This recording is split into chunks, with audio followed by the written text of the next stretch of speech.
Halo semua, kembali lagi di channel Social Labs, channel yang membahas dan mengungkapkan fakta atau mitos tentang beragam hal yang banyak tidak diketahui oleh masyarakat. Disajikan secara menarik dan informatif sehingga mendapatkan pengetahuan baru. Beberapa hari belakangan, warganet dihebohkan dengan video TikTok yang memperlihatkan kuburan atau makam bertulis nama Upin Ipin di nisannya.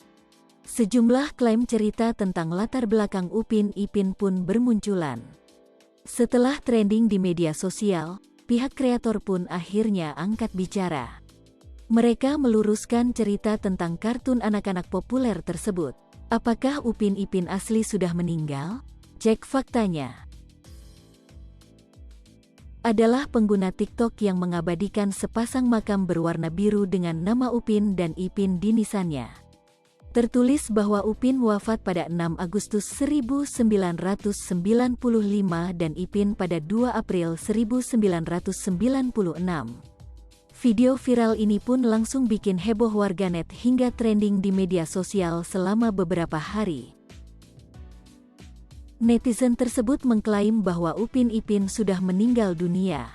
Ia bercerita bahwa keluarga Upin Ipin mengalami kecelakaan ketika sedang liburan. Upin meninggal langsung di tempat kejadian bersama kedua orang tuanya, sementara Ipin menyusul kepergian kembarannya setelah koma hampir setahun. Sang nenek yang dikenal sebagai opah kabarnya tidak ikut dalam rombongan dan cerita Upin Ipin pun merupakan hayalannya. Teori fans ini pun ditanggapi beragam oleh warganet lainnya. Les Kopak sebagai pihak produksi Upin Ipin pun akhirnya buka suara lewat akun media sosialnya pada Senin tanggal 17 Januari 2022. Mereka membantah teori fans yang menyebut bahwa tokoh kartun ini berasal dari kisah nyata. Semua cerita Upin dan Ipin adalah rekaan semata dan ditulis sepenuhnya oleh Les Kopak Production.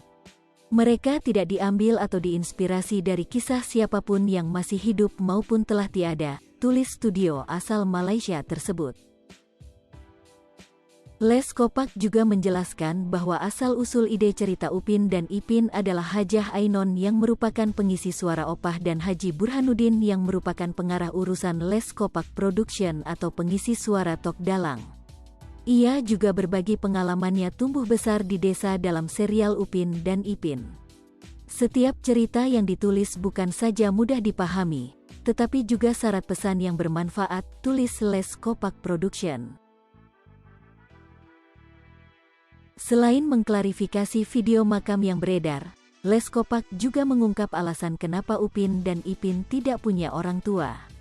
Alasan teknis terjadi penyebabnya. Ketika Upin dan Ipin musim 1 disiarkan di TV9, awalnya merupakan proyek sampingan saja. Karena keterbatasan waktu dan kekurangan tenaga kerja, tidak ada karakter baru yang dibuat dan Les Kopak Production memilih untuk menjadikan Upin dan Ipin anak yatim piatu, ungkap mereka. Mereka juga mengungkap alasan kenapa Upin dan Ipin botak. Tokoh kartun ini memang identik dengan kepala botak plontos dengan pembeda satu helai rambut di kepala Upin. Begitu juga ketika Upin dan Ipin musim 1 diproduksi, pihak LCP terpaksa memotong biaya dan mempercepat proses produksi. Membuat simulasi rambut saat itu terlalu memakan waktu. Maka Upin dan Ipin dibuat botak, tetapi Upin punya sehelai rambut, tandasnya. Terjawab sudah kenapa Upin Ipin tidak punya orang tua dan botak selama ini. Upin Ipin juga tidak punya tokoh asli nyata baik yang masih hidup maupun sudah meninggal.